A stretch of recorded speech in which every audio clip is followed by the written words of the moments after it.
Hello la famille, j'espère que vous allez bien. Cette semaine, je suis allé évangéliser. J'ai rencontré un jeune homme à qui j'ai parlé de Jésus. Et cette personne m'a simplement dit qu'elle ne croyait pas en Dieu. Elle ne croyait pas en Dieu.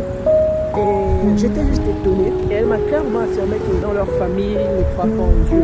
J'ai fait comprendre à la personne que c'est pas quelque chose de normal. C'est pas parce que dans votre famille, vous ne croyez pas en Dieu que toi aussi, tu dois en faire de même.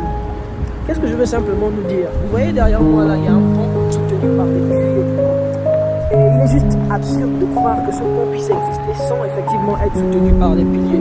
C'est juste impossible. Il en est de même par rapport au monde dans lequel nous sommes, qui ne peut juste exister comme ça, bien organisé, sans qu'il y ait une puissance derrière cela.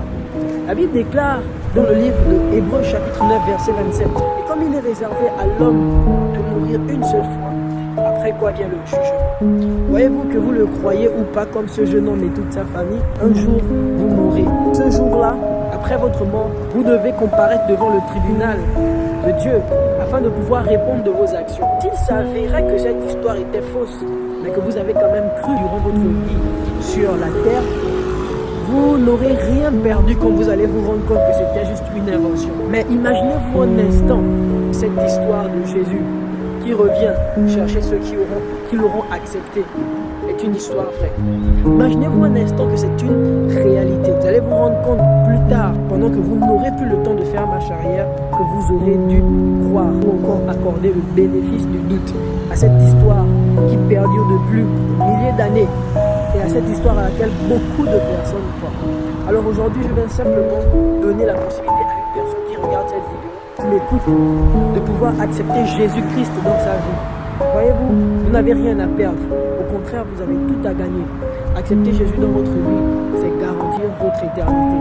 Si vous mourrez aujourd'hui sans Jésus-Christ, vous n'aurez pas à accuser quelqu'un après avoir écouté ce message. Vous serez simplement désolé de vous. Vous avez raté l'opportunité de pouvoir garantir votre éternité. Alors je veux vous dire que Jésus vous aime et qu'il a un plan merveilleux pour votre vie. Si vous voulez l'accepter après avoir écouté ce message, vous pouvez simplement faire cette prière. Vous pouvez dire, Seigneur Jésus-Christ, je reconnais que tu es mort à la croix pour moi et que tu m'aimes d'un si grand amour. Aujourd'hui, je veux t'accepter dans ma vie comme mon sauveur et mon Seigneur personnel. Amen. Avec ces paroles venant de votre cœur, la Bible déclare dans le livre de Romains, c'est en croyant du cœur qu'on parvient à la justice, mais aussi c'est en confession de la bouche qu'on parvient au salut. Alors si vous l'avez fait ainsi, croyez-moi, vous êtes maintenant enfant de Dieu et vous venez d'entrer dans le royaume des cieux. Si vous mourrez maintenant, vous allez vous retrouver dans le royaume de Dieu.